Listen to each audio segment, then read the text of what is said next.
हम संगीता ठाकुर स्वागत करै छी अपन यूट्यूब चैनल मिथिला के नगरिया में। आइ के एहि वीडियो में मधुश्रावणी के दोसर दिनक कथा सुनाब। दोसर दिन के 3टा कथा अछि। तीनों कथा के अलग अलग वीडियो अछि, लिंक डिस्क्रिप्शन में देल अछि। डिस्क्रिप्शन में लिंक पर क्लिक क के दुनू कथा और सुनि सकै छी। अगर चैनल पर नया छी तो चैनल सब्सक्राइब जरूर कर लेब आ नोटिफिकेशन से हो ऑन कर लेब, ताकि हम अगला कथा जे चैनल पर अपलोड करब तो अहाँ सबके नोटिफिकेशन पहुँच जात। तो एहि वीडियो में बिहुला आ मनसा के कथा सुनबे छी। बाकी दुनू कथा, विषहारा के कथा आ मंगला गौरी के कथा, दुनू कथा के लिंक डिस्क्रिप्शन में द देने छी, तो ओतऽ से जाकर सुनि सकब। तो चलू आब कथा सुनू। मनसा महादेवक मानस पुत्री छली। ओ जन्मते युवती भ गेली। नंगिटे रहला के कारणे हुनका लाजक रक्षा हेतु सांप देह में लपटा गेलनि। एहि सबसँ गौरी अप्रसन्न भ गेली। तै हेतु मनसा के कैलाश त्याग क मृत्यु भुवन में आबि क महादेव के कृपा से ओतऽ आबि क रहऽ पड़लनि। हुनक इच्छा छल जे लोक हुनका पूजा करे। ओहि समय में मृत्यु भुवन में चंद्रधर नामक, जेकरा कि सब चंदू कहे, ओ चंदू पैघ सौदागर रहे। पैघक देखांस आनो लोक करैत अछि, जेनाकि अखनो होइत अछि जे पैघ लोक के देखांस सब करऽ चाहैत अछि। तै मनसा के मोन छलनि जे पहिले हमर चंदुए पूजा करए, देखा देखी आनो पूजा करऽ लागत। चंदू महादेव के परम भक्त छल। ओ महादेव छोड़ि आन देवता के पूजा करऽ के नहि गछलक। ओकर उत्तर छलै जे दहिना हाथ हम महादेव के दऽ देने छियनि, बामा हाथे हम अहाँ के पूजा कऽ सकै छी। मनसा के ई नहि जँचल। ओ तमसा गेली। चंदू के 6टा बेटा रहनि। 6 बेटा के ओ सांप डसबा कऽ मारि देलखिन। चंदू के बुढ़ारी में फेर एकटा बेटा भेल। हुनका कुंडली देख कऽ ज्योतिषी कहलक जे इहो बेसी दिन नहि जीता। हिनका विवाह होइते कोहबर में सांप डसि लेत। चंदू अत्यंत दुखी भेला, किंतु कोनो उपाय नहि रहे। ओहि बेटा के नाम लक्ष्मीधर बाली लखनदर रखलक। लक्ष्मीधर के 6वें मास भेला पर चंदू अपन पत्नी के जिद पर एहन कन्या से विवाह कराबऽ लेल तैयार भेल जेकर कुंडली में चिर सोहागिन योग छलै। ओ पहाड़ पर एकटा एहन कोठा बनबौलनि जे सब दिस से निमुन रहे। बिज्जी आ बिढ़नीक पहरा दिवेलक, पर ओ पट्टा में कोनो सांप के नहीं आबऽ दै के ओहि बिज्जी आ बिढ़नी के कहल गेल।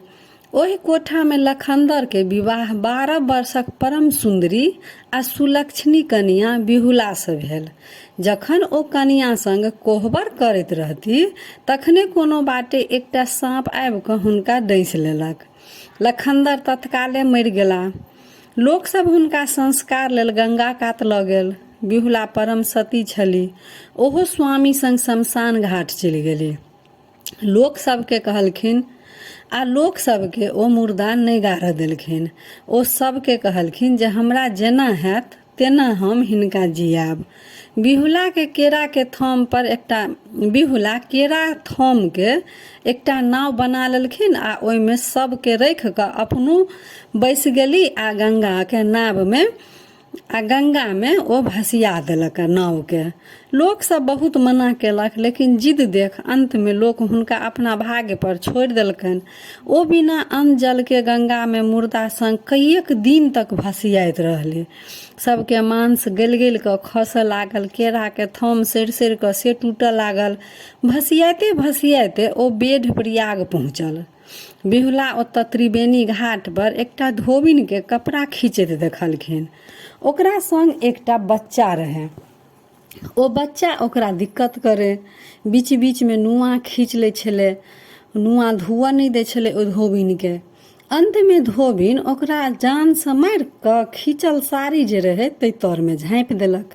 फेर जखन ओकरा कपड़ा खींचल भऽ गेलै, तखन ओहि बच्चा के फेर जिया कऽ आ ओकरा कांख तर लऽ कऽ माथ पर पनुआ के मोटा उठा कऽ विदा भेल।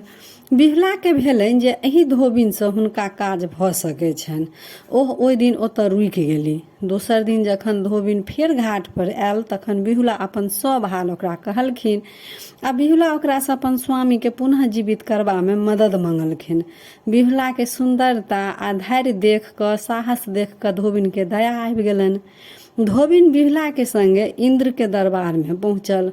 ओतऽ आनो देवता सब छलाह। बिहुला सब देवता के अपन वृत्तांत सुनेलखिन आ अपन स्वामी के प्राणदानक भीख मंगलखिन।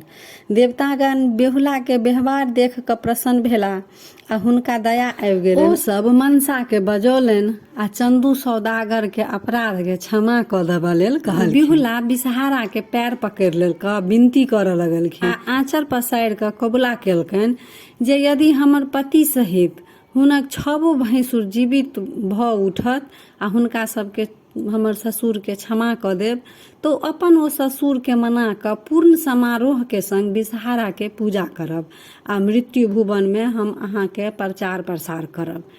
बिषहर माता प्रसन्न भऽ सबके जीवाक वरदान देलखिन। इंद्र महाराज लक्ष्मीधर सहित 7 भाई के यमपुरी से बाहर करबाक आज्ञा दऽ 7 भाई के नव शरीर दऽ बिहुला संग लगा देल गेल। बिहुला अपन पति आ 6 भैंसुर के संग अपन गांव आयल। सबके गारा लगा कऽ खूब कानऽ लगलखिन, खूब अपन पुतोह के आशीर्वाद देलखिन आ सबटा बिहुला हुनका अपन सबटा कहानी कहलखिन जे बीतल छलनि, सबटा वृतांत सुनेलखिन। तऽ बिहुला सबटा कहलखिन जे हम एना बिषहारा माई के पूजा गछि लेलहुँ। तऽ फेर चंदू सौदागर मानलक। ओहि दिन से मृत्यु भुवन में बिषहाराक पूजा हुअ लागल। गामे गाम खूब हुनकर गहबर बनल आ लोक सब ढोल बजा कऽ, भीख मांगि कऽ, बिषहाराक गीत गाबि कऽ पूजा करनाइ प्रारंभ केलक। तऽ यह रहा बिहुला आ मनसा के कथा। अब आगू के दुनू कथा के लिंक डिस्क्रिप्शन में देने छी, जाकऽ ओतऽसँ सुनि सकै छी। तऽ फेर उपस्थित होइ छी एकटा नया वीडियो के संग। ताबे तक जय मिथिला, जय मैथिली।